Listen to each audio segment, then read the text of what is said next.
இறைவாக்கினர் எசையா நூல் அதிகாரம் 18. சூடானுக்கு எதிரான தண்டனை தீர்ப்பு. எத்தியோப்பியாவின் ஆறுகளுக்கு அப்பால் சிறகடித்து ஒளி எழுப்பும் உயிரினங்கள் கொண்ட நாடு ஒன்று உள்ளது. அது நாணல் படகுகளில் நீரின் மேலே கடல் வழியாக தூதரை அனுப்புகிறது. விரைவாய் செல்லும் தூதர்களே, உயர்ந்து வளர்ந்து பளபளக்கும் தோற்றமுடைய இனத்தாரிடம் செல்லுங்கள். அருகிலும் தொலைவிலும் உள்ளோரை அச்சுறுத்தும் மக்கள் கூட்டத்தார் அவர்கள். ஆற்றல் வாய்ந்தோர், பகைவரை மிதித்து வெற்றி கொள்வோர் அந்த நாட்டினர். ஆறுகள் குறுக்காக பாய்ந்தோடும் நாடு அது. உலகில் குடியிருக்கும் அனைத்து மக்களே, மண்ணுலகில் வாழ்வோரே, மலைகளின் மேல் கொடியேற்றப்படும்போது உற்று நோக்குங்கள். எக்காலம் ஊதப்படும்போது செவி கொடுங்கள். ஏனெனில் ஆண்டவர் என்னிடம் இவ்வாறு சொன்னார்: பகலில் அடிக்கும் வெப்பம் குறைந்த வெயில் போலும், அறுவடைகால வெயிலால் உண்டாகும் பனிமேகம் போன்றும் என் இருப்பிடத்தில் அமைதியாயிருந்து நான் கவனித்து பார்ப்பேன். ஏனெனில் திராட்சை கொடிகள் அறுவடைக்கு முன் பூக்கள் பூத்து காய்த்து கனிதரும் பருவம் எய்தும்போது தழைகளை எதிரி அரிவாள்களால் அறுத்தெறிவான். படரும் கிளைகளை அவன் அரிந்து அகற்றுவான். அவை அனைத்தும் மலைகளில் பிணந்தின்னும் பறவைகளுக்கும் தரையில் வாழும் விலங்குகளுக்கும் விடப்படும். பிணந்தின்னும் பறவைகள் கோடை காலத்திலும் தரையில் வாழும் விலங்குகள் குளிர்காலத்திலும் அவற்றின் மேல் தங்கியிருக்கும்.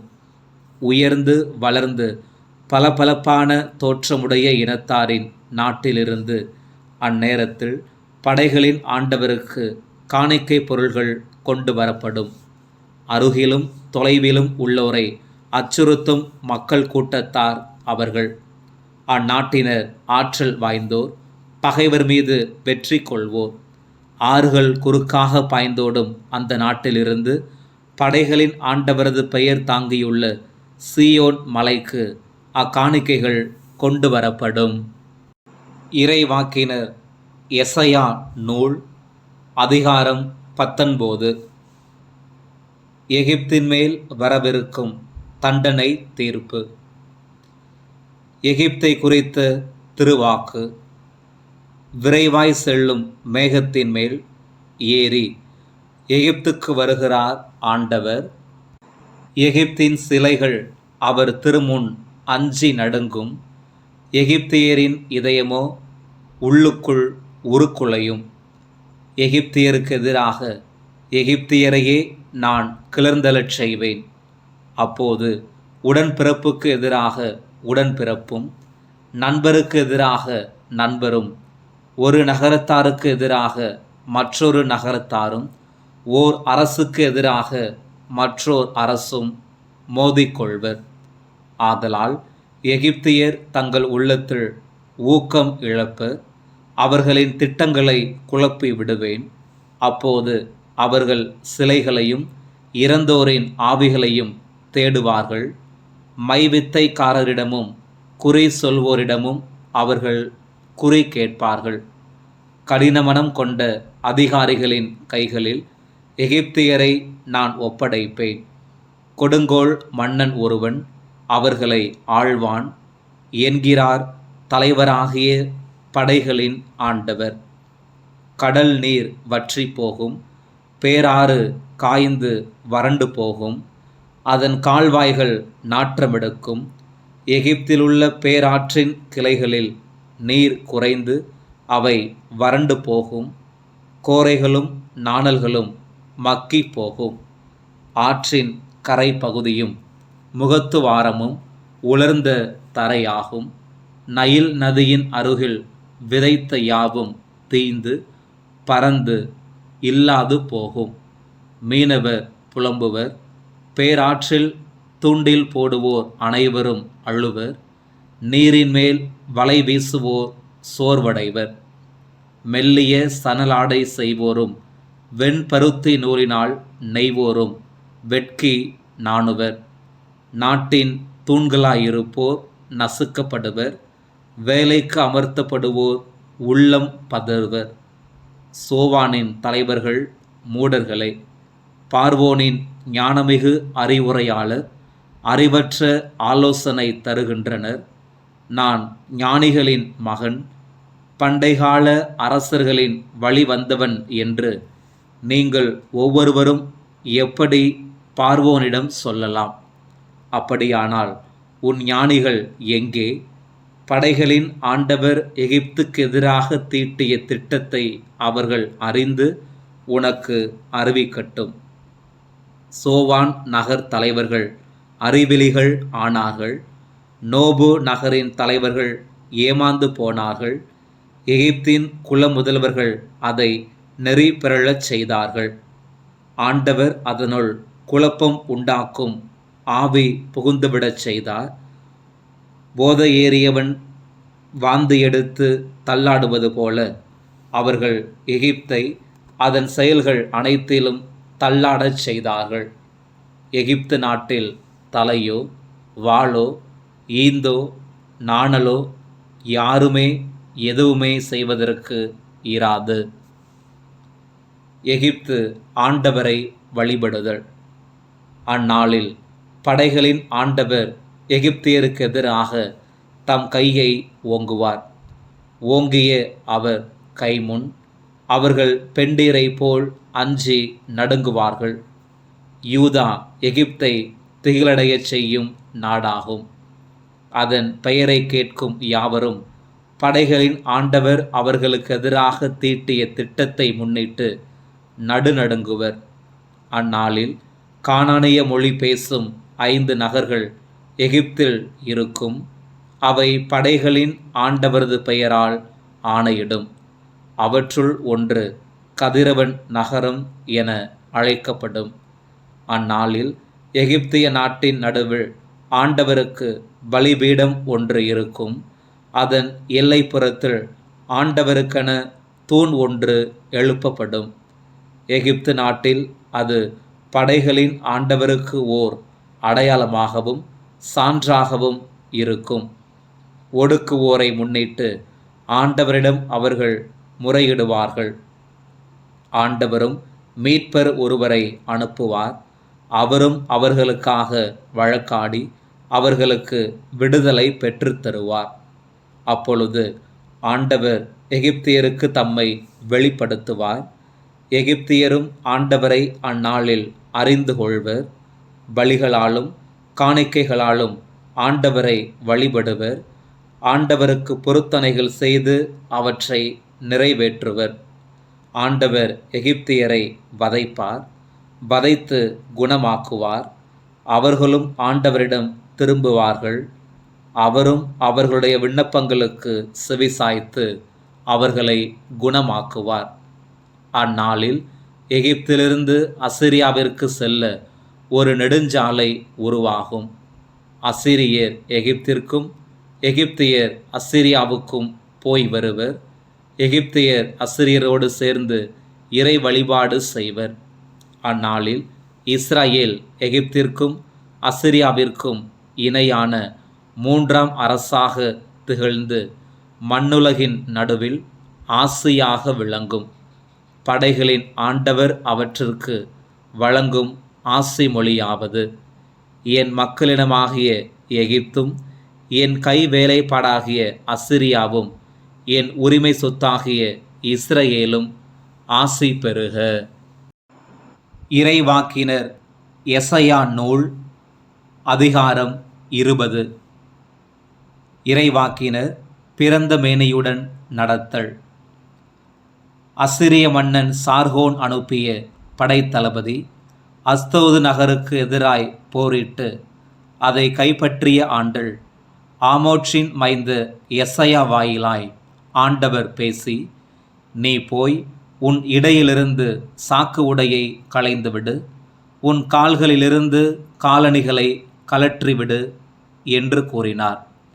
அவரும் அவ்வாறே செய்து ஆடையின்றி வெறுங்காலோடு நடமாடிக் கொண்டிருந்தார். ஆண்டவர் கூறினார், என் ஊழியன் எசையா ஆடையின்றி வெறுங்காலோடு 3 ஆண்டுகள் நடமாடியது எகிப்துக்கும் எத்தியோப்பியாவுக்கும் எதிரான அடையாளமும் முன்குறிப்பும் ஆகும். அசிரிய மன்னன் எகிப்தியரை சிறைப்பிடித்து எத்தியோப்பியரை நாடு கடத்துவான். அவன் எகிப்தியருக்கு மானக்கேடு உண்டாகும்படி இளைஞரையும் முதியோரையும் ஆடையின்றியும் வெறுங்காலோடும் இருப்பிடம் மூடப்படாமலும் இழுத்து வருவான். அப்பொழுது தாங்கள் நம்பியிருந்த எத்தியோப்பியாவை முன்னிட்டும் பெருமை கொண்டிருந்த எகிப்தை முன்னிட்டும் அவர்கள் வெட்கி திகைப்புறுவார்கள். அந்நாளில் இந்த கடற்கரை நாட்டில் குடியிருப்போர், இதோ யாரிடத்தில் நாம் நம்பிக்கை வைத்திருந்தோமோ, அசிரிய அரசனிடமிருந்து நாம் விடுவிக்கப்பட உதவி வேண்டி யாரை தேடி ஓடினோமோ அவர்களுக்கு இந்நிலை ஏற்பட்டு விட்டதே, இனி நாம் தப்புவது எவ்வாறு என்பார்கள். இறைவாக்கினர் எசையா நூல் அதிகாரம் 21. பாபிலோனின் வீழ்ச்சி பற்றிய காட்சி. கடலையடுத்த பாலை நிலம் குறித்த திருவாக்கு. தென்னாட்டிலிருந்து சுழற்காற்றுகள் வீசுவது போல் அச்சந்தரும் நாடான பாலை நிலத்திலிருந்து அழிவு வருகின்றது. கொடியதொரு காட்சி எனக்கு காண்பிக்கப்பட்டது. நம்பிக்கை துரோகி துரோகம் செய்கின்றான், நாசக்காரன் நாசம் செய்கின்றான். ஏலாம் நாடே கிளர்ந்தெழு, மேதியாவே முற்றுகையிடு, அதன் பெருமூச்சுகள் யாவும் முடிவுக்கு வரச் செய்வேன். ஆதலால் என் அடிவயிறு வேதனையால் துடிக்கின்றது. பெண்ணின் பேறுகால வேதனைக்கு ஒத்த வேதனைகள் என்னை பற்றி கொண்டன. கலக்கமடைந்து நான் செவிடன் போலானேன், திகைப்புற்று நான் குருடன் போலானேன். என் மனம் பேதலிக்கின்றது, திகில் என்னை ஆட்கொண்டு விட்டது. என் நாடிய கருக்கள் வேலை என்னை நடுக்கமுற செய்கின்றது. பந்தி தயார் செய்கின்றார்கள், கம்பளத்தை விரிக்கின்றார்கள், உண்டு குடிக்கின்றார்கள். தலைவர்களே எழுங்கள், கேடயத்திற்கு எண்ணெய் பூசுங்கள். ஏனெனில் என் தலைவர் எனக்கு கூறியது இதுவே, நீ போய் காவலன் ஒருவனை நிறுத்தி வை, தான் காண்பதை அவன் அறிவிக்கட்டும்.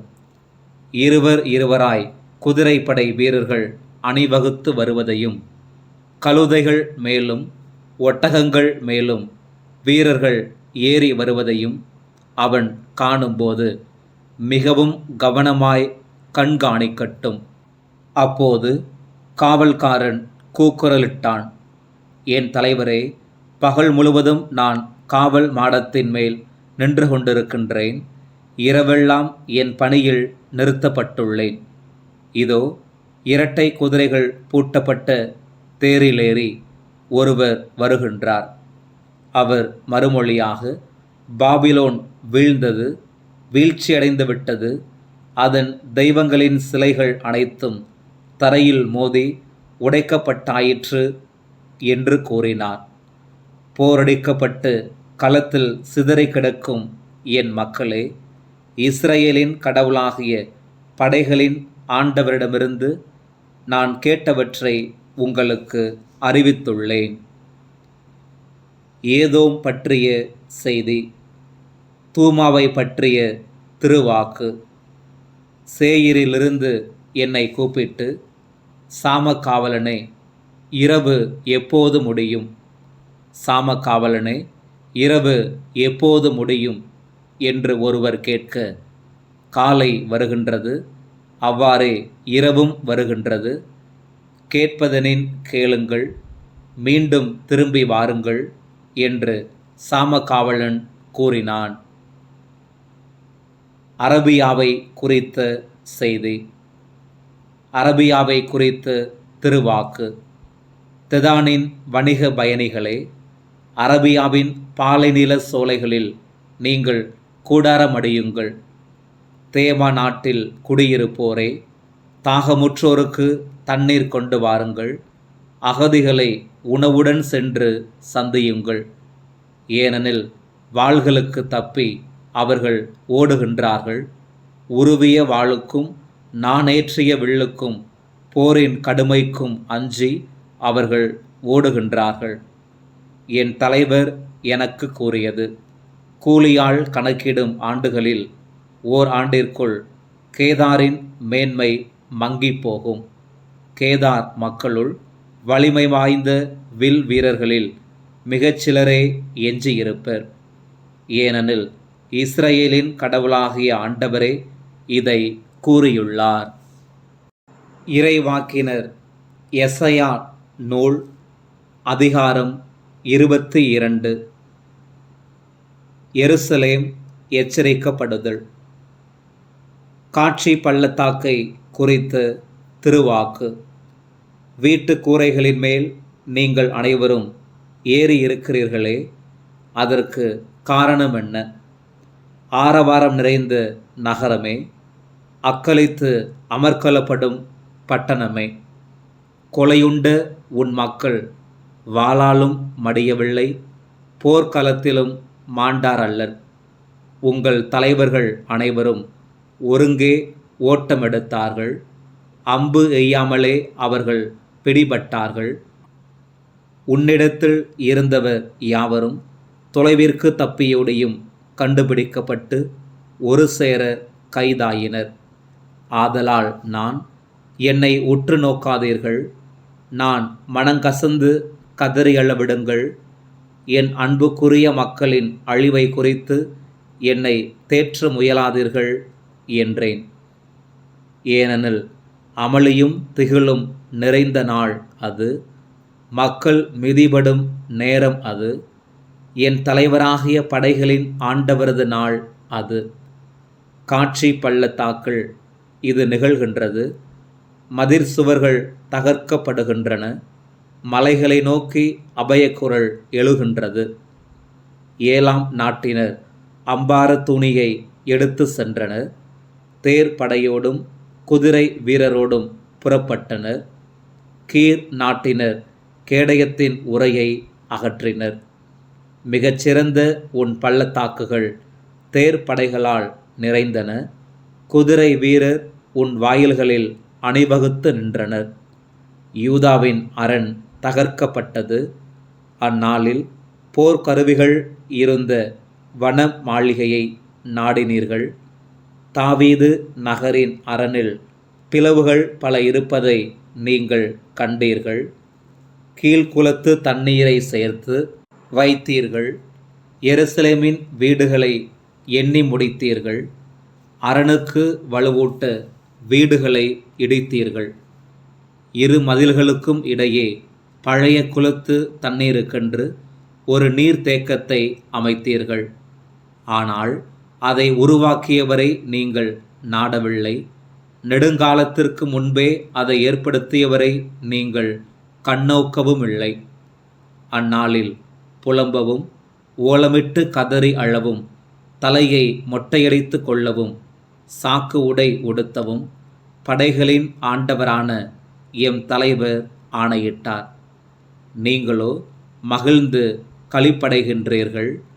எருதுகளை அடித்து ஆடுகளை வெட்டி இறைச்சியை உண்டு திராட்சை ரசத்தை குடிக்கின்றீர்கள். உண்போம் குடிப்போம், நாளை மடிவோம் என்கின்றீர்கள்.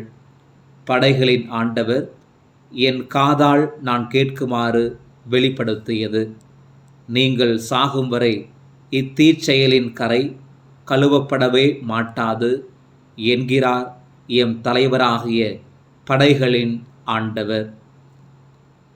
செபுனாவுக்கு வந்த கண்டனம். எம் தலைவராகிய படைகளின் ஆண்டவர் கூறுவது இதுவே: அரண்மனை பொறுப்பாளனும் அதிகாரியுமாகிய செபுனாவிடம் சென்று நீ சொல்ல வேண்டியது: நீ உனக்கென்று ஒரு கல்லறையை வெட்டியிருக்கிறாய், உயர்ந்த இடத்தில் அக்கல்லறையை அமைத்திருக்கிறாய். பாறையில் உனக்கொரு தங்குமிடத்தை குடைந்துள்ளாயே. இங்கே உனக்கு யார் இருக்கிறார்கள்? இங்கே உனக்கு என்ன வேலை? ஓ மனிதா, ஆண்டவர் உன்னை பிடித்து தள்ளி தூக்கி எறிவார். உன்னை கெட்டியாய் மடக்கி பிடித்து சுற்றி சுற்றி உன்னை சுழற்றி பறந்து விரிந்த நாட்டிலே உன்னை பந்தாடுவார். அங்கே நீ செத்து மடிவாய். உன் தலைவனின் குடும்பத்திற்கு இழுக்கானவனே, உன் மேன்மைமிகு தேர்ப்படைக்கும் அதே நிலைதான் ஏற்படும். உன்னை உன் பதவியிலிருந்து இறக்கி விடுவேன், உன் நிலையிலிருந்து கவிழ்த்து விடுவேன்.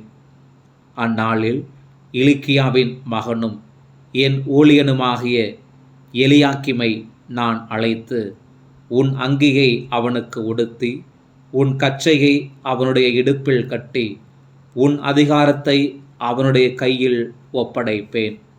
எருசலேமில் குடியிருப்போருக்கும் யூதாவின் குடும்பத்தாருக்கும் அவன் தந்தையாய் இருப்பான். அந்நாளில் தாவீது குடும்பத்தாரின் திறவுகோலை அவனுடைய தோள்மேல் வைப்பேன். அவன் திறப்பான், எவனும் பூட்ட மாட்டான். அவன் பூட்டுவான், எவனும் திறக்க மாட்டான். உறுதியான இடத்தில் அவனை முளைபோல் அடைத்து வைப்பேன். அவன் தன் தந்தையின் குடும்பத்தாருக்கு மாட்சிமிகு அரியணையாக இருப்பான். ஆனால் அவன் தந்தை குடும்பத்தினராகிய பிள்ளைகளும் பேரப்பிள்ளைகளும் சிறு கலயங்கள், கிண்ணங்கள் முதல் குடங்கள் வரையுள்ள அனைத்து களங்களைப் போல் அவன் மேல் சுமையாக மாட்டி தொங்கினார்கள். படைகளின் ஆண்டவர் உரைத்தது. அந்நாளில் உறுதியான இடத்தில் அடிக்கப்பட்ட முளை பெயர்ந்து முறிந்து கீழே விழும். அதில் தொங்கிய சுமையும் வீழ்ந்து அழியும் என்கிறார் ஆண்டவர்.